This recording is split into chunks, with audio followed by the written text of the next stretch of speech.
Hello everybody, Doga here, and welcome to another episode of Donuts Disney Movie Reviews. What can you say about Sean Connery? Born on August 25th, 1930 as Thomas Sean Connery, he was the first actor to play Agent 007, aka James Bond, in the character's film debut, Dr. No.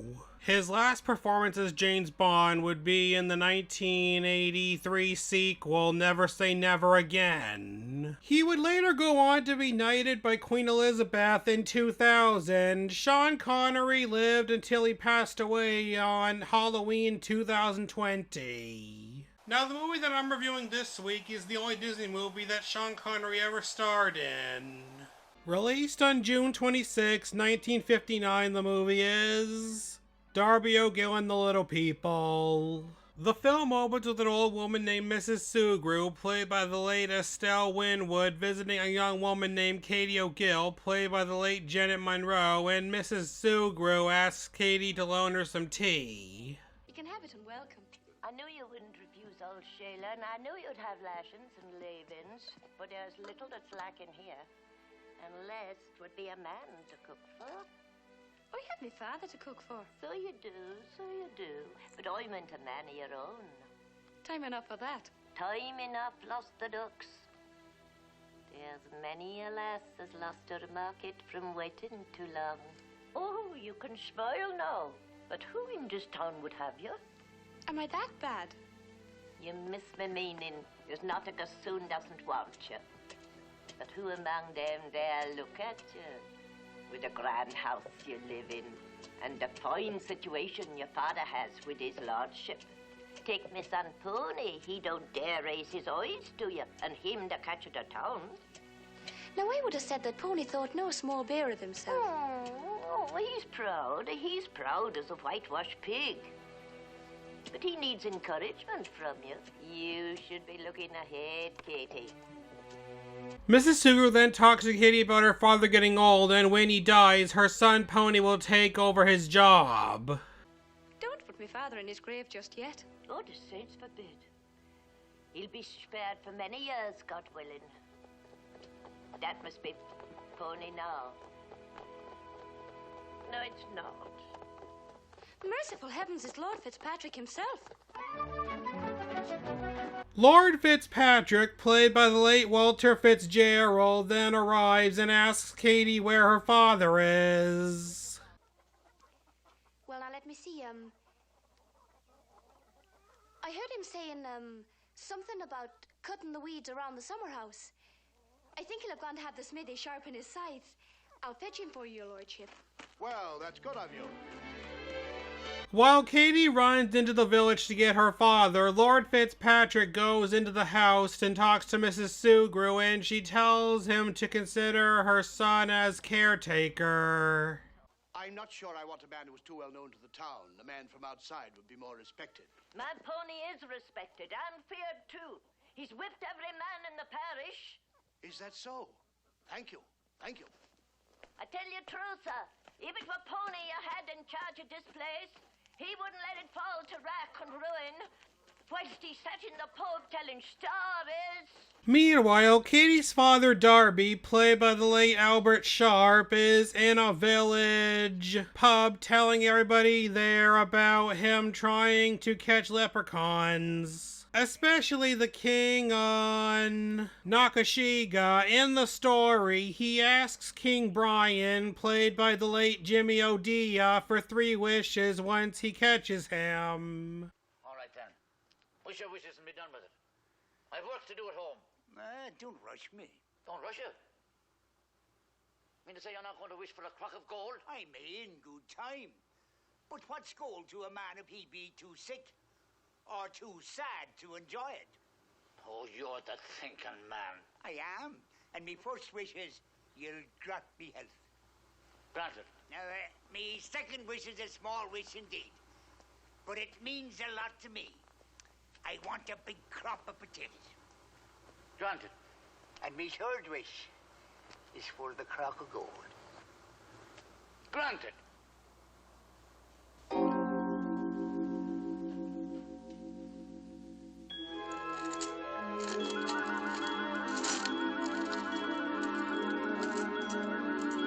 King Brian then tells Darby that he'll give him a fourth wish because he's generous.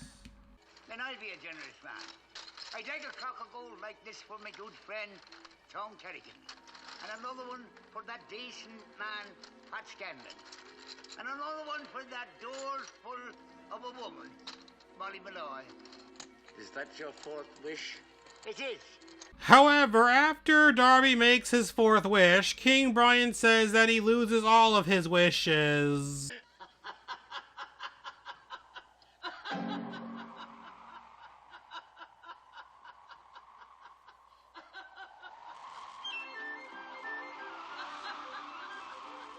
After the story, Father Murphy, played by the late Dennis O'Dea, arrives and tells everybody that his friend Father O'Leary has a new bell that Lord Bellenberg gave him and gave the old one to them for their chapel, and somebody has to go get it. Now, if I had a horse, which I haven't, I'd go for it myself, which I won't. But I thought perhaps there might be somebody here with a horse and cart who'd like to go for the bell. How much would that somebody be paid, Father? Paid? I suppose we might be able to scratch up £2. Now, I would have said it was worth £2.10 if it was worth a bob. Like enough it's worth £3, but since we're a poor parish, I thought perhaps you might like to take out the difference in the credit to your soul. £2.10, Father. Darby says that he'll do it, and Father Murphy says that he'll get the music of the bell. The music of the bell for me?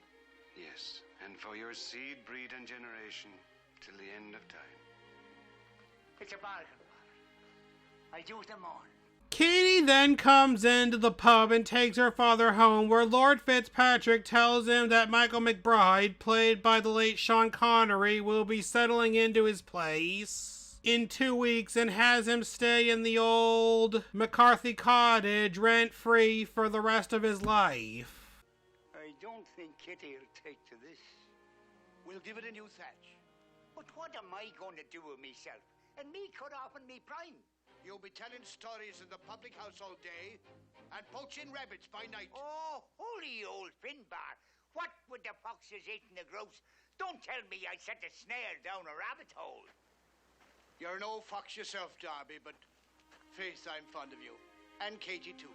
Whenever we have to open up the manor house, she can have first call with the cleaner. Now, pardon me, sir, but when have we got to leave the gatehouse?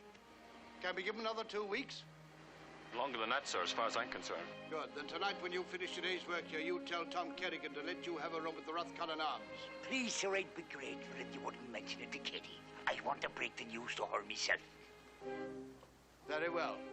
But remember, I said 2 weeks, Darby, not 2 years. Later, Mrs. Sue Grew has her son Pony, played by the late Kieran Moore, show himself to Lord Fitzpatrick so that maybe he can be lordship caretaker. Well, he's a big man, isn't he now? Nice to meet you, Pony. A big man, says he. What did I tell you? You'll get the job in no time at all. That night, Pony has dinner with Darby and Katie. After dinner, Darby goes to the Old Bell and gets Lord Fitzpatrick's runaway horse, Cleopatra, from Nakashiga. So Darby follows Cleopatra, and she's revealed to be a puka, and Darby falls into a hole. Darby is woken up by 2 leprechauns. You murdering little heathen! What the six? Oh, hey, that's illegal.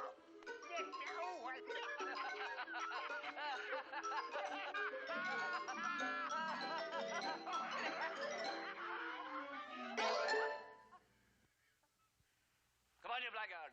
Now we'll take it to the king. There's no telling what he'll do to you. No telling, indeed. The leprechauns take Darby to King Brian, and he's pleased to see him. Thank you, sir. It's a grand place you got here. That does well enough. Sit down, man. Over there. King Brian shows Darby everything the leprechauns got from the Spanish ships when the Armada was wrecked in their coast. Is that so? Ship's gone too. Oh, that's a fine piece. It is indeed. And the throne. By all the goats in Kerry, do you think I'd sit on a Spanish throne? This once belonged to Fergus MacLeader, ancient High King of all Ireland. Do you say so? I do. And over there, the gold cup of Climax. And here's the sword of Brian Boru, who drove out the Danes. And over there you see the harp. Don't tell me it's the harp that runs through Tara's Hall, the soul the music shed. Aye, it is that same. I declare to me soul, when I tell them this down in the pub, they won't believe a word of it. King Brian then tells Darby that he can't go back to Rathcullen, and here's the reason. Padre Gog was standing under the white thorn tree by the summer house when his lordship gave you the bad news today. And the moment I heard you were in trouble, I swore I'd take you out of it. And if you're the fine, decent man that I think you are, you'll be showing me a little bit of gratitude. I am grateful. Then you can say goodbye to the tears and the troubles of the world outside. There's nothing but fun and diversion here.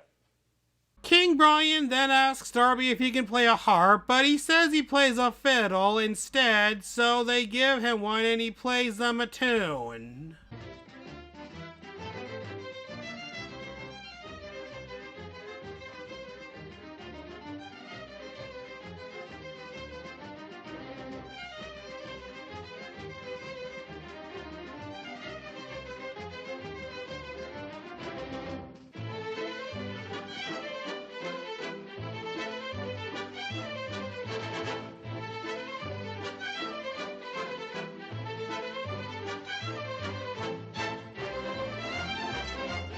After that, the leprechauns exit the mountain on horses and go on a fox hunt after being tricked by Darby. Darby grabs some diamonds and gold and follows them out.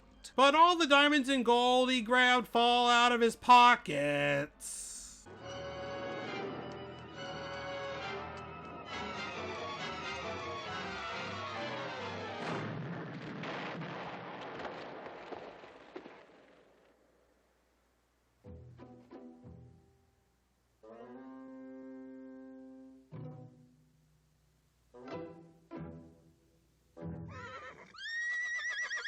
Whose side are you on, anyway?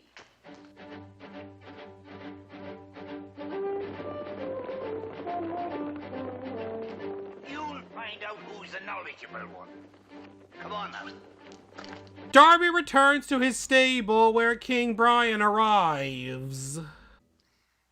And how was the chase? We were chasing the wrong fox, but I've run you to earth at last.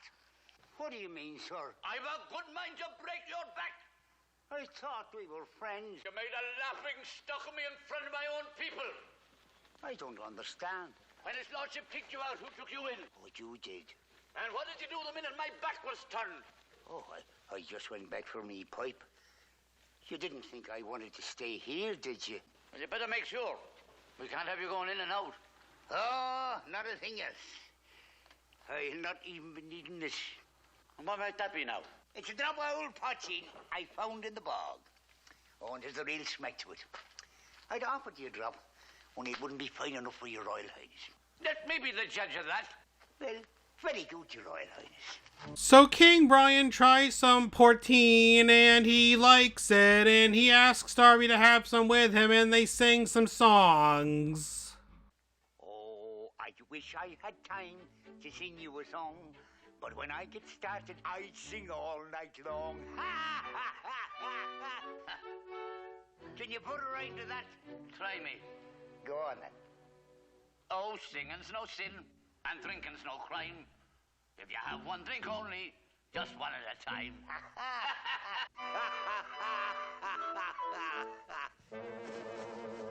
Once morning comes, King Brian can't jump through the door because Darby tricked him into a drinking game, and at sunrise, his powers have no effect until night. So he's trapped. Darby then lets a cat named Ginger in and he chases King Brian, and so he says he'll grant him his 3 wishes again. I might wish for the clock of gold. Go on. Or I might wish for, say, long life. Yes. Or I might wish for a carriage and pair. Granted, granted. Granted. But I haven't wished a wish yet. I said I might. Get on with it then. Wish your wishes. And since we've had such a grand night of it, you can have as many as you like. So that's good of you. 3 wishes I'll grant you. Big wishes and small. But if you wish a fortune, you'll get none at all. Oh, what a memory you've got, you wicked old Scot. But before I make a wish, I'll have to talk with Kitty. I'll make one. Go on, go on. 1 wish to protect the other 2. Now, my first wish is that you'll not fly back to Knocknashega, but you'll be at my beck and call for a fortnight at least until I make the other 2 wishes. Darby then puts King Brian into a sack while he makes up his mind. Get me out. Spalping culture. Darby then leaves the stable and sees Mrs. Sugru coming out of his house. In the house, Michael tells Kitty about the stories of Darby catching a leprechaun. He has great games with them. When he's taken a drop too many. He's not a drinking man. But he's a lonely man since my mother died. When he goes to the pub, it's for company. And when he makes his rounds at night, the wee folk give him sport. But what about yourself? Don't you get lonely? We keep busy. Rathcullen's a small little place, but there are dances and hostings aplenty. There's a dance on tonight. Maybe you'd care to go, Mr. McBride. No, not yet, thank you. And by the way, my name is Michael. Well, so it is. But until I've known you more than a day, your name is Mr. McBride. Mr. McBride. Darby then comes in and asks Katie what Mrs. Sugru was doing there. She just dropped in to pay back a pinch of tea. Well, I don't like to see her about the place. My father sat down and ate. She and her son Pony, they're 2 of a kind. Neither of them up to any good. She's only a poor old woman. Old woman, indeed. Are you wearing your holy medal? I am. Well, don't leave it off. She could be a witch. You'd better go to bed. I can't. I got to go to Glen Cove to pick up a bell for Father Murphy. Darby then sits down with Michael and offers him a job. Well, me boy, seeing it's for 1 day only, could you leave the turf and cut the weeds around the summer house? I think I could. And listen, if you make a good job of it, I might keep you on. How would you like working for me anyway? Why would he want to work for you? You haven't 1 shilling to rub against the other. Kitty, my dear, there's been a change in our fortunes for the better. I'm thinking of buying the manor house for myself and shifting you out of here into surroundings more in keeping with your charm and beauty. Well, I wouldn't want to live in the manor house. And you know as well as I do, his lordship would never sell it. What do you want? You've only got to name it. I don't want anything now. Sit down. I suppose you don't want to hear about the great battle I fought with the powers of darkness. I do not. Now sit down and eat your stir about. Later that day, Katie hears Michael sing a song called My Darling Irish Girl. Oh, the earth is filled with beauty, and it's gathered all together in the form and face and dainty grace of a pretty Irish girl. Oh, she is my dear, my darling one, her eyes so sparkling full of fun. No other can match the likes of her. She is my dear, my darling one, my smiling and beguiling one. I love the ground she walks upon, my darling Irish girl. I called you when your food was ready, but you were making so much noise you couldn't hear me. Faith, I know I can't sing a lick, but when I'm roaring like Doran's bull, it works up a killing hunger in me. And what have we got here? Bread newly baked, butter fresh from the churn, and boiled eggs and ham. Well now, aren't you the clever girl? Later, Darby returns to the village with the bell.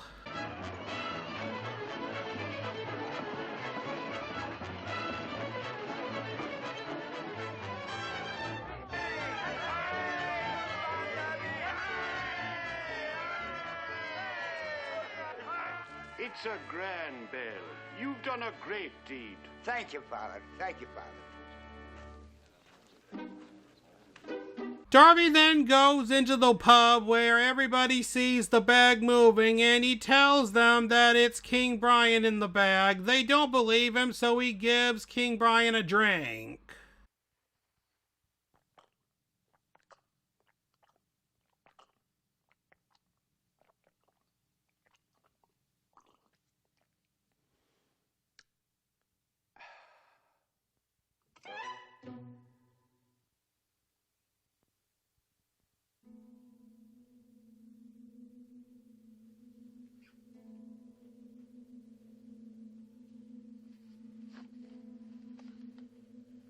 That night, Katie's going to a dance and tells her father that Michael went to do his rounds for him. He is? Why'd he do that? Well, you said you were worried about the poachers. If I hurry, I'll catch up with him. Darby goes out to look for Michael. Michael jumps onto him and takes the bag from him, thinking that Darby's been poaching and there's a rabbit in the bag. So Darby tries to show him that King Brian is in the bag, but what Michael sees is a rabbit. It's still a rabbit.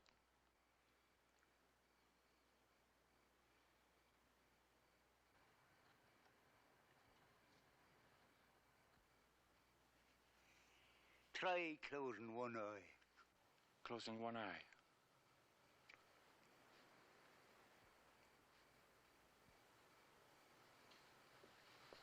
You've had a hard day today and a hard night last night. Now why don't you go home to bed and get a good rest? How could I rest? And you thinking I'm a poacher? After the dance, Pony gives Katie a ride home, and then Katie goes to bed and Darby argues with King Brian. She's a fine girl, Katie, but she's in mortal danger. How do you mean that? 'Tis you, the way you're dilly-dallying with your wishes. Padre Gog, he's my lieutenant. He'll stop at nothing till he gets me back. He might even put the commither on Katie, so you'd have to wish her free again. If he lays a finger on Kitty, I'll kill you dead and murder ye entirely. Tell your Padre Gog that. Tell him! How can I give the order and me tied up in a sack? I'll throw you in the river and drown you like a kitten. Do that and you'll have a scourge that'll make the potato famine look like a Sunday regatta. I'm not afraid of you. You'll better be. I'm the one that keeps my kingdom in order, and all the unblessed spirits of the night will run wild unless you wish your wish and let me go. To tell you the truth, I don't know what to wish for. Then wish for the gold. I'll give it to you this time. She doesn't want the gold nor the manor house neither. Who doesn't? Kitty, I'm thinking of. Well, what does she want? I don't know. We were happy here, the two of us. But when I catch her dancing and whirly-gigging with a drunken bletherskite like Pony Shoegrew, well, I don't know her at all. She needs to settle her mind on a good steady lad with temperate ways. That she does. What if she's found such a lad and fell in love with him, and he with her? Would you wish your wish then? I would. Good. King Brian then visits Michael in his dreams like he promised and says that Darby won't make any more wishes unless Katie is pleased. Well, what can I do about it? Marry her, and you can all live here as happy as 3 peas in a pod. Oh, I hardly know the girl.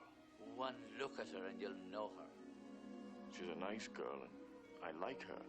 But Good. The next Sunday after Mass, take her up to the ruins at the top of Knocknashiga. 'Tis a fine romantic view from there. Just looking down will make any girl so dizzy she'd fall into your arms.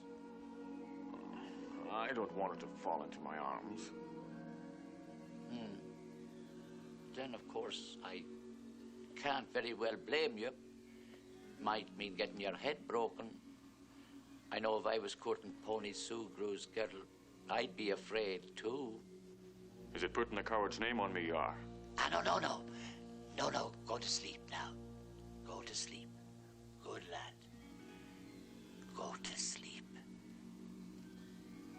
King Brian then visits Katie in her dreams and tells her that Michael would be a great husband for her. I don't want a husband. Not yet. Not yet. Oh, Katie, many a girl has spoke these words and lived to rue them. Do you know when a girl is 20, her boy'll marry her up in a minute. But when she's 30, doesn't she have a time trying to make him say the hard word? I'll have me courtship first. Courtship, is it? And marriage the bone and sinew of the country? What would you call a girl who'd keep her lad dangling through pure selfishness or sinful dalliance? I know what I'd call her. I'd call her...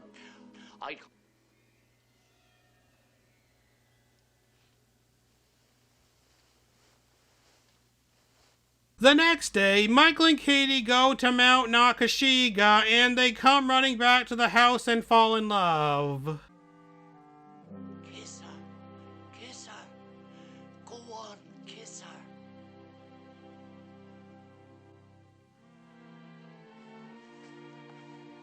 Ah! And him a Dublin man.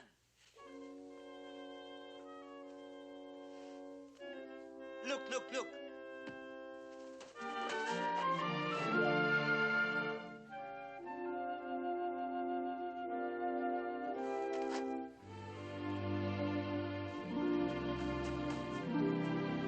Mrs. Sugru then hears that Michael might be taking Darby's job and lets Pony know. His lordship wrote it young Michael McBride, and nary a word to Darby, now I ask you.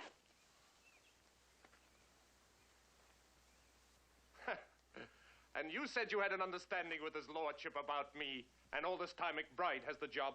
He won't keep the job if I have a son who's man enough to run him out of town.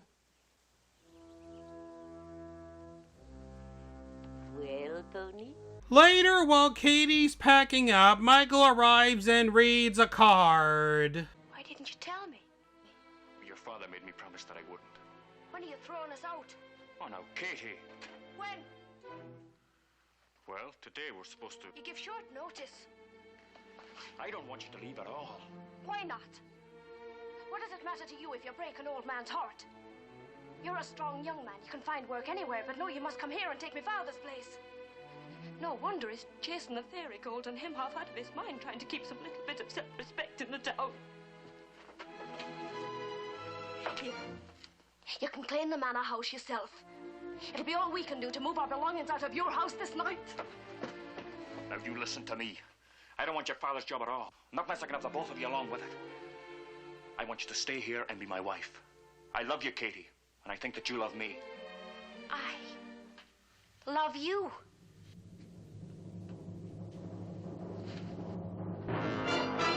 That night, Katie goes after Cleopatra while Michael's knocked out by Pony.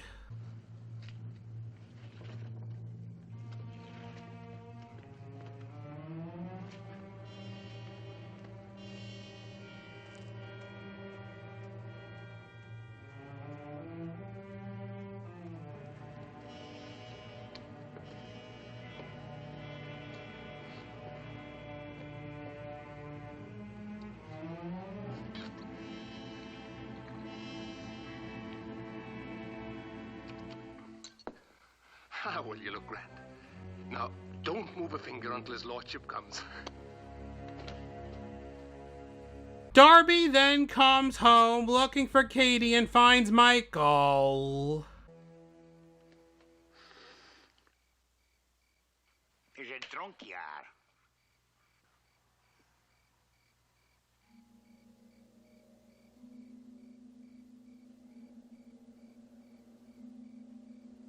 Who did it, lad?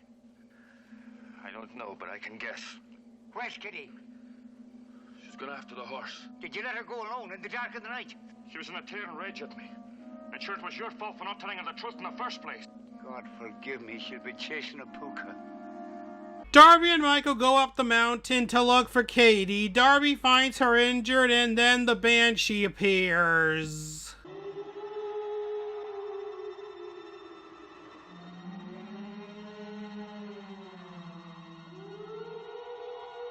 Keep away! Keep away!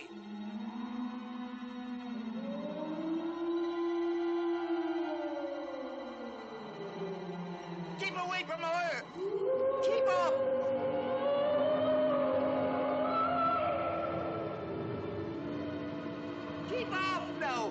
Keep off now!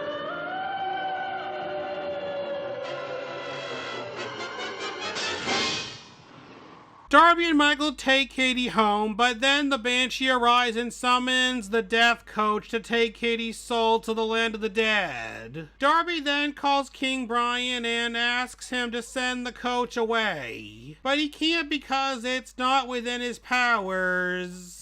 So Darby wishes for the coach to take him away instead of Katie. You don't know what you're asking for. You promised. Don't break your word. Darby O'Gill. Never in me born days. Give me me third wish. More's the pity. Granted.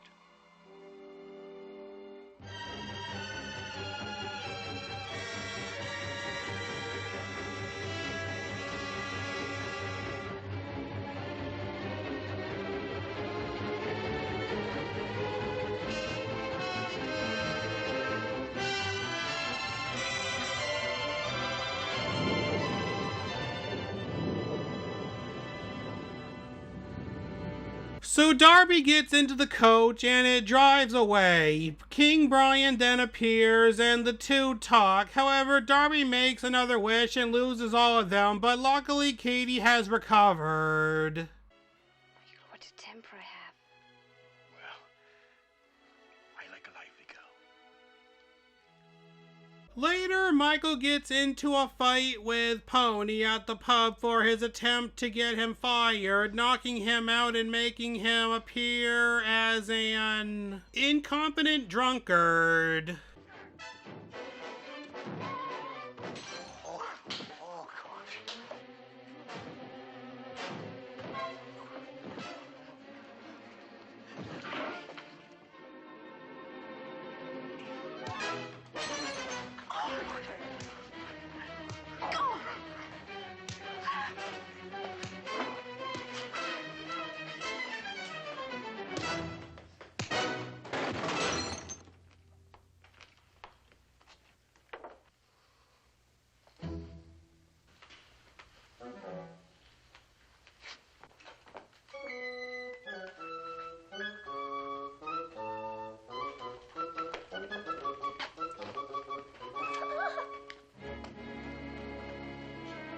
Honey, me darling.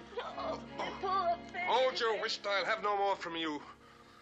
Darby, Michael, and Katie then go home. I belong here, Bagger. Come on. And that was Darby O'Gill and the Little People. My thoughts? It's really good. Now let's move on to the production of the film. Walt came up with the idea for the movie when he went on a trip to Ireland in 1947 with the Irish Folklore Commission. A year later, he announced the film as Three Wishes, and it would be based on a script about an Irishman fighting with a leprechaun from Lawrence Edward Watkin, and it was to be a hybrid of live action and animation. But it never got made. Walt would then go on another trip to Ireland in 1956 and announced a new feature called The Three Wishes of Darby O'Gill, which would be based on the 1903 book Darby O'Gill and the Happy People by H.T. Kavanagh, with Watkin as a writer. Walt then took 3 months to learn about Gaelic folklore at the Dublin Library, where he got input from Sean Chi during the casting process of the film in February 1958. The title was changed from The Three Wishes of Darby O'Gill to Darby O'Gill and the Little People. Originally, Walt wanted Barry Fitzgerald to play Darby and King Brian, but then he was replaced by Albert Sharp for Darby and Jimmy O'Dea as King Brian. When making the leprechauns look small, normal-sized actors were hired and would be positioned further away from the camera on a set which would match the one the normal-sized people were on, but 4 times bigger, and were combined by lining them up by using forced perspective. When creating the Banshee, it was done by filming it against a black background in black and white, and then the negative would be printed, blown up, and cupped out out of focus and was added on an optical printer. When Darby plays the violin in the film, since Sharp didn't know how to play one, 2 professional musicians got hired as an illusion where one handled the bow and the other handled the fiddle board, with Sharp keeping his hands out of the way. In the end, while this movie does have a 100% rating on RottenTomatoes.com, I wouldn't agree with that, but the movie is still really good. I give it 4 stars out of 5. Well, that's it for Darby O'Gill and the Little People.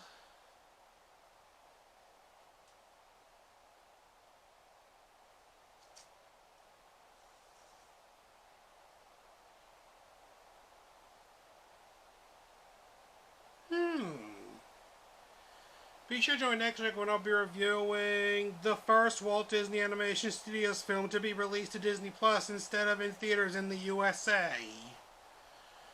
And if you enjoyed this video, then please tell your friends about me, leave some questions in the comments below, subscribe, and hit that like button. Oh, she is my dear, my darling one, her eyes so sparkling full of fun. No other can match the likes of her. Oh, he is my dear, my darling one, his eyes so sparkling full of fun. No other can match the likes of him. He is my dear, my darling one, my smiling and beguiling one. I love the ground he walks upon, my darling Irish girl.